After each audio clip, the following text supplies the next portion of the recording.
Hi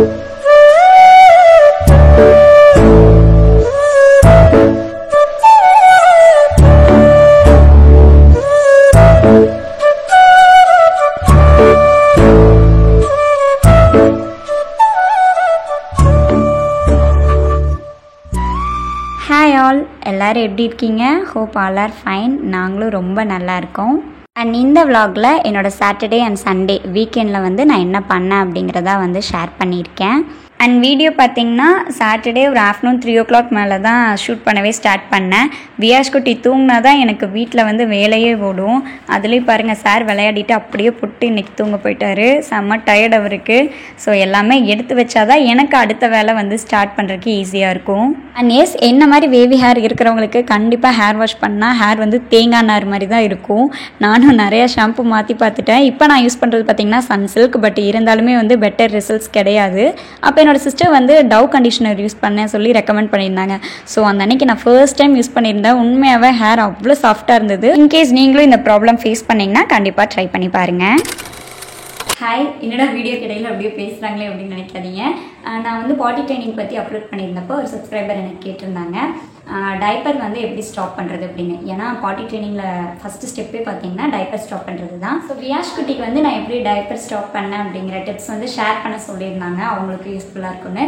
so in case உங்களுக்கு வந்து இந்த பார்ட் வந்து தேவையில்லை, உங்களுக்கு தேவைப்படலை அப்படின்னா ஸ்கிப் பண்ணிக்கோங்க. பிகாஸ் நான் வந்து இதை டீட்டெயிலாக எக்ஸ்பிளைன் பண்ண போகிறேன், அதனால தான். அண்ட் தம்பிக்கு டைப்பர் ஸ்டாப் பண்ணுறது எனக்கு அவ்வளோ கஷ்டம்லாம் இல்லை. ஏன்னா நாங்கள் தம்பி பிறந்தப்போ வந்து டைப்பர் யூஸ் பண்ணாமல் தான் இருந்தோம். ஒரு 6 monthsக்கு மேலே தான் பார்த்தீங்கன்னா டைப்பர் யூஸ் பண்ணவே ஸ்டார்ட் பண்ணோம். அதுவும் நைட் டைமிங் மட்டும். ஏன்னா அந்த டைமில் வந்து ரொம்ப ரெய்னி சீசனாக இருந்தது. ஸோ அவனுக்கும் கஷ்டமாக இருக்கும் அப்படிங்கிறனால ஸோ நைட்டில் மட்டும் வந்து டைப்பர் வந்து போட ஆரம்பிச்சிட்டோம். அண்ட் தம்பிக்கு வந்து எப்போ 1.5 years ஆச்சோ அதுக்கப்புறம் வந்து டைப்பர் ஸ்டாப் பண்ணணும் அப்படின்னு வந்து முடிவு பண்ணது தான். எப்படி ஸ்டெப் எடுத்தோன்னு பார்த்தீங்கன்னா, இது வந்து சொல்கிறப்ப கஷ்டமாக தான் இருக்கும். இது பண்ணலாமான்னு கூட தெரியல. எனக்கு வந்து எங்கள் மம்மி வந்து சொன்னாங்க. ஸோ நான் வந்து அதை ஃபாலோ பண்ணேன். நைட் டைம் வந்து டைப்பர் போடுறதுக்கு பதிலாக என்ன பண்ணணும்னா, அவங்களோட பெட் டைம் வர்றப்ப அவங்களுக்கு தூங்குறதுக்கு முன்னாடி அவங்கள கண்டிப்பாக வந்து வாஷ்ரூம் கூட்டிகிட்டு போயிருங்க. அதுக்கப்புறம் அந்த இடையில வந்து ஒரு நம்ம யாராவது வீட்டில் எந்திரிப்போம் இல்லையா, ஸோ அப்போ வந்து அவரையும் வந்து வாஷ்ரூம் கூட்டிகிட்டு போவோம். அதாவது ஒரு 4 hours கேப் இல்லைன்னா 5 hours கேப், அந்த கேப்பில் வந்து வியாஷ் குட்டியை வந்து வாஷ்ரூம் கூட்டிகிட்டு போயிடுவோம். சார் வந்து தூங்கிட்டு தான் இருப்பார். பட் வாஷ்ரூம் கூட்டிகிட்டு போனோடனே வந்து முழிச்சிருவார். பட் வாஷ்ரூம் போயிட்டு வந்துட்டு அதுக்கப்புறம் வந்து அவரே தூங்கிடுவார். அவர் வந்து ஸ்லீப் டிஸ்டர்ப் ஆகாது. அவருக்கு வந்து அவர் அந்த ஹேபிட்டில் இருந்தனால அது எங்களுக்கு பெரிய விஷயமா படலை. ஒரு 3 months வந்து கஷ்டமாக தான் இருந்தது, லைட்டாக ஸ்லீப் டிஸ்டர்ப் ஆகிற மாதிரி. பட் ஆஃப்டர் 3 months பார்த்திங்கன்னா அவரே வந்து தூக்கத்துலேருந்து எழுந்திரிச்சு நான் வாஷ்ரூம் போகணும் அப்படின்னு வந்து சொல்ல ஆரம்பிச்சிட்டாரு. ஸோ அது வந்து எங்களுக்கு ஒரு பெரிய ப்ளஸ் பாயிண்ட்டாக இருந்தது. 3 monthsலேயே அவ்வளோ பெரிய சேஞ்ச் வந்து நாங்கள் நினச்சி கூட பார்க்கல. ஸோ நாங்களே வந்து மறந்தாலுமே அவர் வந்து எந்திரிச்சிருவார். அவருக்கு அந்த ஸ்ட்ரைக் அவுட் ஆகிடும். ஸோ எந்திரிச்சு அந்த ஃபீல் வந்தோடனே வந்து எழுப்பிடுவார், அம்மா வாஷ்ரூம் போகணும் அப்படின்னு சொல்லிட்டு. ஸோ வாஷ்ரூம் கூட்டிகிட்டு வந்துடுவோம். இப்போ வந்து அவரோட ஏஜ் பார்த்திங்கன்னா 2 years + 8 months ஆகுது. இப்போ ஒரு 3 months ஆகுது. இது சம்மர் டைம் தான் இல்லையா, ஸோ நைட் வந்து வாஷ்ரூமுக்கு அவர் எந்திரிக்கிறதே இல்லை, நல்லா வந்து தூங்குவார். ஸோ சூப்பராகவே வந்து பழகிட்டாங்க.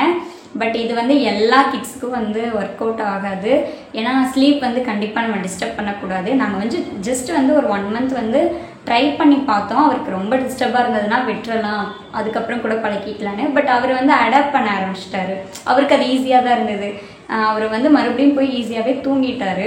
ஸோ அதனால் வந்து எங்களுக்கு அது பெரிய ப்ராப்ளமாக இல்லாமல் ஈஸியாக வந்து நாங்கள் ஹேண்டில் பண்ணி இவ்வளோ தூரம் எடுத்துகிட்டு வந்தாச்சு. இப்போ வந்து அதை பற்றின பிரச்சனையே வந்து எங்களுக்கு கிடையாது.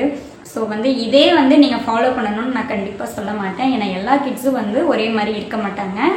இன்கேஸ் ஒரு 1 week ட்ரை பண்ணி பாருங்கள், இல்லை செட் ஆகலை அப்படின்னா அப்படியே வந்து அதை ட்ராப் அவுட் பண்ணிடுங்க. இதில் வந்து எந்த ஒரு ப்ராப்ளமும் இல்லை. இன்னொன்று நம்ம என்ன பண்ணலான்னு பார்த்தீங்கன்னா, நிறைய பேரண்ட்ஸ் ஃபுல் டே வந்து டைப்பர் போட்டு விடுவாங்க வீட்லேயே. அது வந்து நான் உண்மையாகவே பார்த்துருக்கேன் அந்த மாதிரி. ஸோ அந்த மாதிரி எதுவும் பண்ணாதீங்க. முடிஞ்சவரை வந்து இப்படி நீங்கள் ட்ரை பண்ணலாம். மார்னிங் வந்து டைப்பர் போடுறத வந்து அவாய்ட் பண்ணிக்கோங்க. கண்டிப்பாக வந்து ஆஸ் அ மாமா அது வந்து நமக்கு ஒரு ப்ரெஷராக இருக்கும். அது வந்து யார் என்ன சொன்னாலும் சரி, பட் ஈஸியாக வந்து நம்ம கொண்டு வந்துடலாம். அண்ட் நிறைய கிட்ஸ் வந்து நான் பார்த்துருக்கேன், ஸ்கூல் போயுமே டைப்பர்ஸ்லாம் போட்டுட்ருப்பாங்க. ஸோ அதெல்லாம் எந்த ஒரு ப்ராப்ளமே கிடையாது எனக்கு தெரிஞ்சு. ஆனால் கண்டிப்பாக வந்து நீங்கள் ட்ரெயின் பண்ணணும். நீங்கள் எந்த ஒரு ஸ்டெப்புமே எடுக்காமல் வந்து அவங்க நீங்கள் நினச்சோடனே அவங்க விடணும் அப்படின்னு நினச்சா அது வந்து நம்ம சைடு தானே அது வந்து தப்பு. ஸோ கண்டிப்பாக ஏதாவது ஸ்டெப் எடுக்கலாம் நீங்கள். அண்ட் மெயினாக வந்து கிட்ஸ்க்கு வந்து சொல்கிறதுக்கு வந்து பழக்குங்க. வாஷ்ரூம் போகணுன்னு ஃபீல் ஆச்சுன்னா அவங்க சொல்லணும். ஸோ அதுக்கு வந்து நீங்கள் ட்ரெயின் பண்ணலாம். ஸோ அவ்வளோதான். இதுக்கு வந்து ரொம்பலாம் வந்து நம்ம ப்ரெஷர் டென்ஷன் ஆகிக்க வேண்டியதில்லைன்னு நான் நினைக்கிறேன். ஏன்னா எனக்கு அவ்வளோ பெரிய விஷயமா இது தெரியல. ஏன்னா கிட்ஸ் தான் சொன்னால் புரிஞ்சுக்குவாங்க. பட் ரொம்ப அந்த டைமில் நம்ம ஷவுட் பண்ணுறது இதெல்லாம் வந்து அவாய்ட் பண்ணிக்கலாம்னு நினைக்கிறேன். ஏன்னா அதெல்லாம் வந்து அவங்க மைண்டை ரொம்பவே டிஸ்டர்ப் பண்ணலாம். அவங்க ரொம்ப பயந்தாங்கன்னா அவங்களுக்கு வர ஃபீலை கூட நம்மக்கிட்ட சொல்ல மாட்டாங்க. And that's it. நான் வந்து இதுதான் வியாஷ் குட்டிக்கு ஃபாலோ பண்ணது, அதுதான் உங்ககிட்டயும் சொன்னேன். கண்டிப்பாக இந்த டிஸ்க்ளைமர் ஆட் பண்ணிக்கோங்க. இது வந்து எல்லா கிட்ஸ்க்கும் பாசிபிள் கிடையாது. ஸோ வந்து ட்ரை பண்ணலாம். நான் என்ன ட்ரை பண்ணேன் அப்படிங்கிறத உங்களுக்கு நான் ஷேர் பண்ணியிருக்கேன், அவ்வளோதான். அண்ட் vlog பார்த்திங்கன்னா அப்படியே நெக்ஸ்ட் டே கண்டினியூ ஆகுது. அதாவது சண்டே காலையிலேயே வந்து குளிச்சு கிளம்பி ஃப்ரெஷ்ஷாக எங்கே போயிட்டுருக்கோன்னு பார்த்தீங்கன்னா ஹாஸ்பிட்டலுக்கு. அதாவது எனக்கு ஐ செக்கப் இருக்குது. நான் வந்து சண்டே தான் மேக்ஸிமம் அப்பாயின்மெண்ட் போடுவேன். ஏன்னா அப்போ தான் ஹஸ்பண்ட்க்கு லீவ் இருக்கும் அப்படிங்கிறனால. அண்ட் நான் செக்கப் போகிற ஹாஸ்பிட்டல் பார்த்திங்கன்னா வாசன் ஐ கேர் ஹாஸ்பிட்டல். நான் வந்து ஸ்கூல் டைமில் தான் ஃபஸ்ட்டு ஸ்பெக்ஸ் போடவே ஸ்டார்ட் பண்ணேன். அப்போ வந்து லோட்டஸ் தான் ரெக்கமெண்ட் பண்ணியிருந்தாங்க. பட் எனக்கு வந்து அது செட் ஆகலை அப்படிங்கிறனால ஒரு 1 இயரில் சேஞ்ச் பண்ணிட்டேன். இப்போ ஒரு 6 to 7 இயர்ஸாக வந்து இங்கே தான் பார்த்துட்ருக்கேன். நம்ம எங்கே வந்திருக்கோம்? எதுக்கு? டாக்டர் பார்க்க வந்திருக்கோமா? யாருக்கு பார்க்கணும்? அம்மாவுக்கு பார்க்கணுமா? அம்மாவுக்கு என்னாச்சு? அம்மாவுக்கு கண்ணில் பெரிய புழு எப்படி வந்துச்சு? எப்படி வந்தது? எதுக்கா? அம்மா என்ன பண்ண கண்ணில் புழு வர்றதுக்கு? ஃபோன் பார்க்கலாமா? நாங்கள் சண்டே அப்பாயின்மெண்ட் போயிருந்தனால ஆஃப்டர்நூன் வரைக்கும் மட்டும்தான் அப்பாயின்மெண்ட்ஸ் வந்து எப்போவும் சண்டே எடுப்பாங்க. மெயினாக வந்து நான் general checkup plus contact lens வந்து முடிஞ்சு. ஸோ அதுவும் ஆர்டர் பண்ணிடலாம் அப்படிங்கிறக்காக தான் போயிருந்தேன். நீ என்ன பண்ணுற? இன்கேஸ் உங்களுக்கு ஸ்பெட்ஸ் அப்படி இல்லைன்னா காண்டாக்ட் லென்ஸ் பற்றி ஏதாவது டவுட் அண்ட் டீட்டெயில்ஸ் வேணும்னா கண்டிப்பாக கமெண்ட்டில் வந்து சொல்லுங்கள். நான் நெக்ஸ்ட் வீடியோவில் வந்து ஷேர் பண்ணுறேன். அண்ட் அங்கே எல்லா ஃபார்மாலிட்டிஸ் முடிஞ்சதுமே வந்து கிளம்பியாச்சு. நேராக வந்து ஓல்ட் பஸ் ஸ்டாண்ட் தான் வந்திருந்தோம். ஒரு சின்ன ஷாப்பிங் வேலை பெண்டிங் இருந்துகிட்டே இருந்தது. பட் அதுக்கு முன்னாடி பசிக்க ஆரம்பிச்சிருச்சு. ஸோ ஒரு சின்ன ஃபுட் கோர்ட் வந்து அண்டர் கிரவுண்டில் இருந்தது. அங்கே தான் வந்து சாப்பிட போயிருந்தோம். இது எங்கே இருக்குதுன்னு பார்த்தீங்கன்னா சிவா டெக்ஸ்டைல்ஸ்க்கு பக்கத்தில் டவுன் ஸ்டேர்ஸில் இருக்குது. ஸோ கண்டிப்பாக அந்த விசிட் பண்ணி பாருங்கள். ஆம்பியன்ஸ் அவ்வளோ அழகாக இருந்தது. அண்ட் ஃபுட்மே எல்லாம் டேஸ்ட்டாக இருந்தது.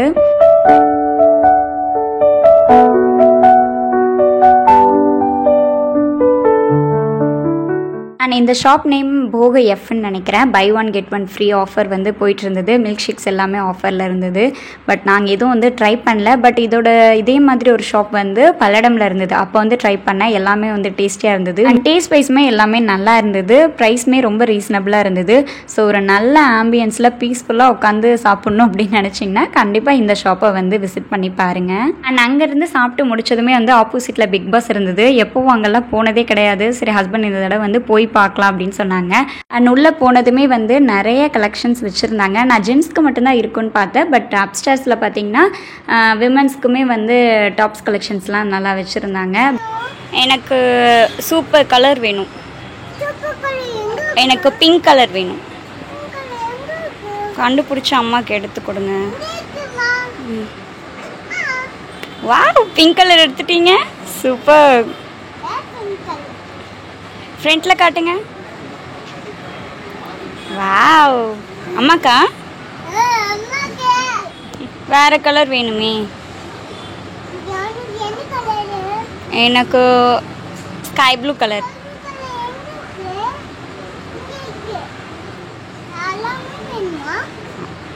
எல்லாமே வேணும். அண்ட் எஸ், நினச்ச மாதிரி அங்கே எதுவுமே செட் ஆகலை. ஃபைனலாக எப்பவும் போல் சென்னை சில்க்ஸ் தான் வந்திருந்தோம். மேக்ஸிமம் வந்து வியாஷ் குட்டியோட டேடிக்கு இங்கே செட் ஆகிரும். பட் இந்த டைம் வந்து அங்கேயுமே கலெக்ஷன்ஸ் எதுவுமே வந்து அவங்களுக்கு பிடிக்கல. பட் அன்எக்ஸ்பெக்டடாக பார்த்தீங்கன்னா இந்த ராஜன் டெக்ஸ்டைல்ஸ் வந்து சென்னை சில்க்ஸ் பக்கத்தில் இருக்கும். அங்கே வந்து போயிருந்தோம். இதான் ஃபர்ஸ்ட் டைம் வந்து ஜென்ஸ் செக்ஷன் வந்து போய் பார்க்குறது. எனக்கு வந்து எப்போயாவது டாப்ஸ் வந்து போய் பார்த்துருக்கேன். எனக்காவது நல்லாயிருக்கும், எடுத்துகிட்டு வருவேன். பட் ஃபர்ஸ்ட் டைம் வந்து அவங்களுக்கு பார்த்துருந்தோம். போனதுமே வந்து எல்லாமே பார்த்து எடுத்தாச்சு. நான் ஹேங்கர் பர்ச்சேஸ் முடிச்சதுமே வந்து என்னோட வெள்ளி கொலுசு லைட்டாக கட் பண்ண வேண்டியது இருந்தது. அதையும் முடிச்சுட்டு அப்படியே வந்து வீட்டுக்கு கிளம்பியாச்சு. That's all. இந்த குட்டி vlog-ஐ நான் இதோட எண்ட் பண்ணிக்கிறேன். கண்டிப்பாக இன்னொரு vlog-ல மீட் பண்ணலாம். until it's bye from Divya. Thanks for watching.